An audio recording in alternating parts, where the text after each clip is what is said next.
3 steps to eliminate runny noses and sore throats from your life once and for all. Growing up, I used to have chronic mucus issues in my head, with runny noses almost every day of my life, sore throat almost every day of my life, that trickle down of mucus in the back of my throat.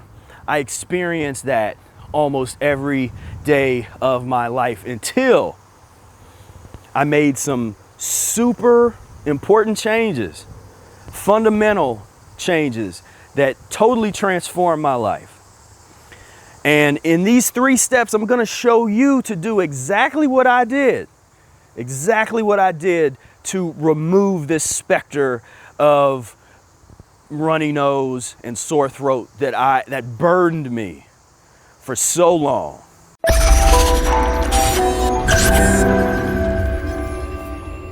So I'm Professor Spira. I've practiced something called the Mucusless Diet Healing System for over 18 years. I've helped thousands and thousands of people transform their lives, remove mucus problems from their life over and over and over again, and it has been a privilege to do so. And I hope to be able to help you today with these 3 steps on removing mucus from your life, from your body, so you no longer have runny noses and sore throats. So step number 1, you want to stop eating pus and mucus-forming foods. Now, you're gonna have to transition. I'm not saying that overnight you are going to never have any pus or mucus-forming foods ever again.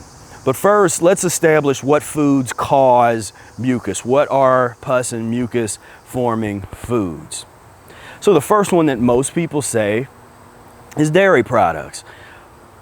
The average person knows that if you drink milk, you eat ice cream, you have a milkshake, you have a hot fudge sundae, that there's only so much of that you can put in your body before you start blowing in your nose, you start coughing up phlegm.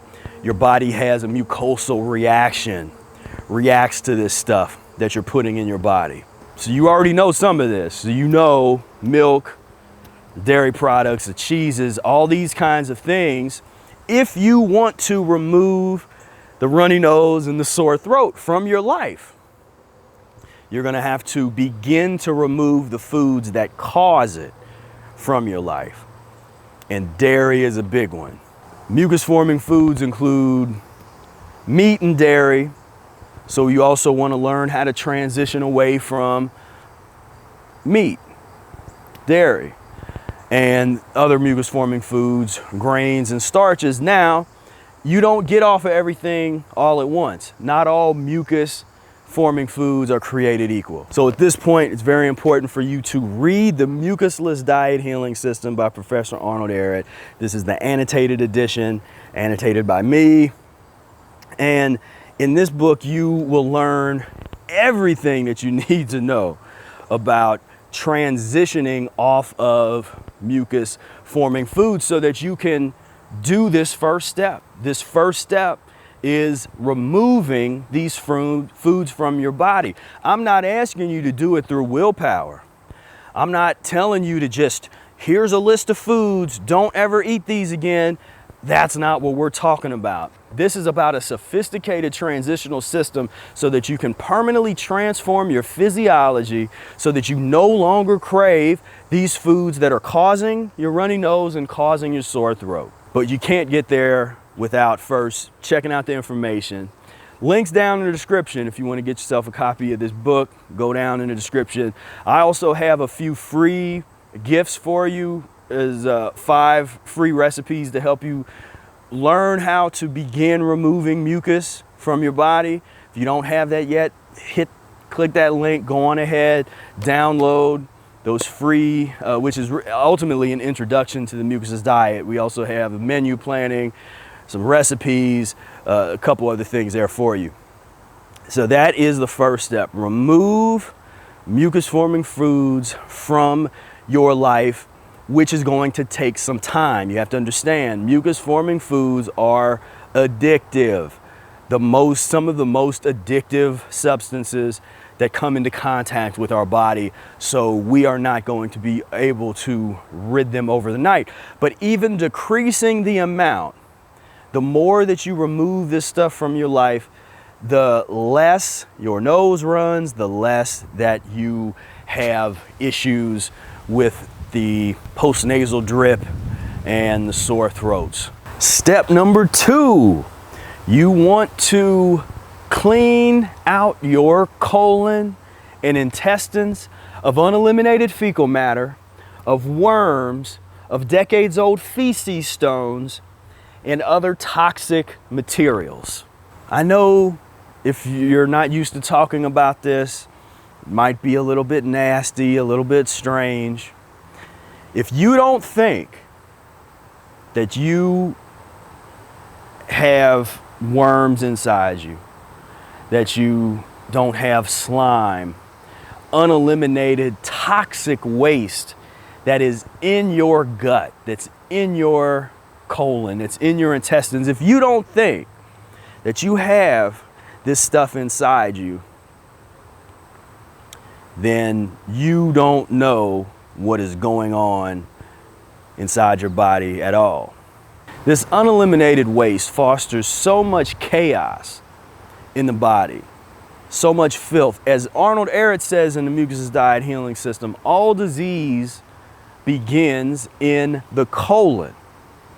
That's the seat of human illness. Because any illness that you talk about, whether you're talking about a sore throat, a runny nose, splitting headaches, anything that you want to mention, involved somewhere in some shape or form is going to be a filthy colon. So how do we clean the colon? So first and foremost, changing your diet, getting rid of the mucus and pus forming foods. We already talked about the Mucusless Diet Healing System in step 1. Other things that you can do: lemon juice and distilled water enemas. If you want to learn how to do lemon juice and distilled water enemas, look at the link down below. I made a whole video on just how to do lemon juice and distilled water enemas. Just that alone totally changed my life. It's changed the lives of many people that I know.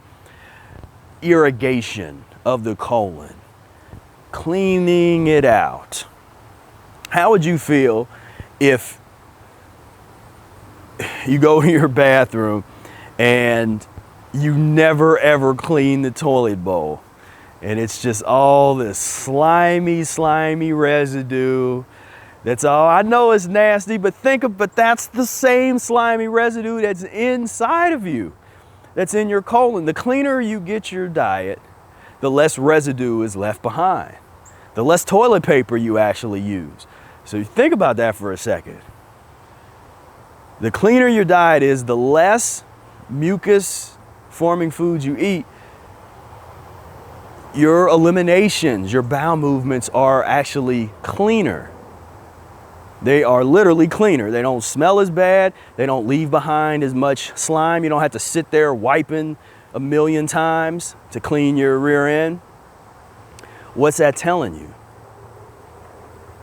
It's telling you that this residue that's in your colon, that there's, for every wipe that you have, there's some residue that's left over that's not being wiped. In the long term, and for people that are eating the worst foods, it can become tragic, because this can turn into a number of various chronic illnesses that would not be there if it wasn't for this uneliminated mess in the colon. So colon irrigation, you get lemon juice and distilled water enemas. You can get into some herbs.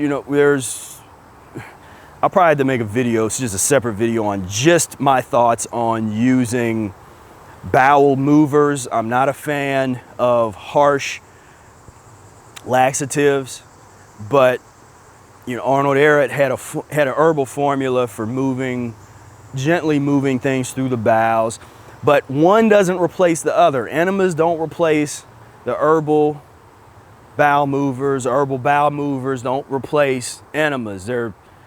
Just don't even put that in your head. They're different. It's just different modalities, and there's pros and cons of each one, and there's different reasons to use each one. So don't think like that. Think in terms of these are the tools that you have. You also have professional colonics. You can check that out. There's things called Kalima boards. So there's a lot of information out there on all these different things, but whichever one you choose, you gotta clean out that colon. As you do, you will notice that your runny nose and your sore throat lessen and lessen and lessen to the point where they become non-existent. Step number 3, learn how to rationally fast. Arnold Ehret published a book called Rational Fasting, and also in the Mucusless Diet Healing System there are several lessons on fasting, and he really is the vanguard in terms of fasting methodology that is rational, that's not extremist, we're not telling you to do a 40-day water fast or to do some kind of dry fast or some kind of long juice fast. It is a very rational approach to transition yourself into fasting. And so this is step 3 because you don't have to do this right off the bat, but you want to learn how to dig deeper and cleanse deeper in your system using the art of fasting. And when things pop up, like fever, I just did a video talking about what to do when you have a fever. When fevers pop up, when you do have cold and flu-like symptoms, you're coughing, all that kind of stuff, and you know how to use fasting, you will be able to annihilate, just knock out what just cleanses stuff immediately. You'll be able to get rid of this stuff much more efficiently. And so fasting is step 3. Learn, we got a bunch of videos on fasting. Check out the book. There's a lot of information out there, but you got to do it. And my recommendation is to follow Ehret's methodology to transition yourself into and out of the fasting process rationally. But that is such a potent tool. And once you start to line that up with colon irrigation and with removing mucus from your body, you can kiss the runny nose and the sore throat away. Away, I mean, you can kiss it goodbye. You say, kiss it away. Go away. Okay, that was stupid. You can kiss it goodbye. And so now understand, as you go through some of these eliminations, you have to pay reparations for the wrong that we've done, the wrong that you've done, the poor dietary decisions that you've made. Anything that is in your system that's been accumulated, you're gonna have to take some time to eliminate it. And while you're doing that, it might not be very pleasant. But those eliminations are finite. You can get to a point where you no longer have those kind of eliminations. And so those are the 3 steps. Here's a bonus step. The bonus step is exercise, sunbathing, air baths, which is just getting up in the morning and making sure to just sort of wiping your hands all over your skin and your body, just opening the pores up, which is something people don't even think about. You know, open the pores up. Don't clog it up with like, you know, people put lotion on and stuff in the morning. Don't clog your pores up with crap. You know, open your pores up. Go outside, breathe in, do some breath work, some breathing exercises, some stretching exercise, sunbathing. Go for some walks, do some dancing, do some singing, have fun. Have fun. Don't forget to have fun. Sometimes people forget. They get so into, like, focused on the health and all of these different principles and fasting. You know, forget to have fun. Live your life. Enjoy yourself. So that's the bonus, you know. But those first 3 steps, remove mucus-forming foods from your diet as much as you can. Clean out your colon as much as you can. and learn the art of fasting and begin to fast when you need to. And you will learn when you need to. You'll learn how to read your body. As your body tells you when you need to be fasting, when you need to kick it up a notch in terms of your diet.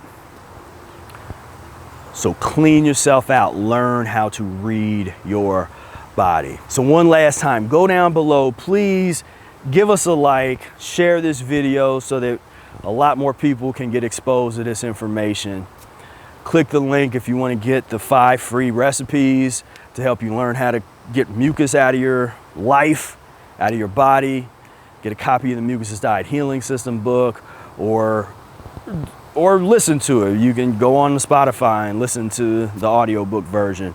But get this information, take action right now. Don't just sit around and think about it, or, well, that sounds like interesting. Take action right now. So I thank you so much for tuning in, and until next time, peace, love, and breath.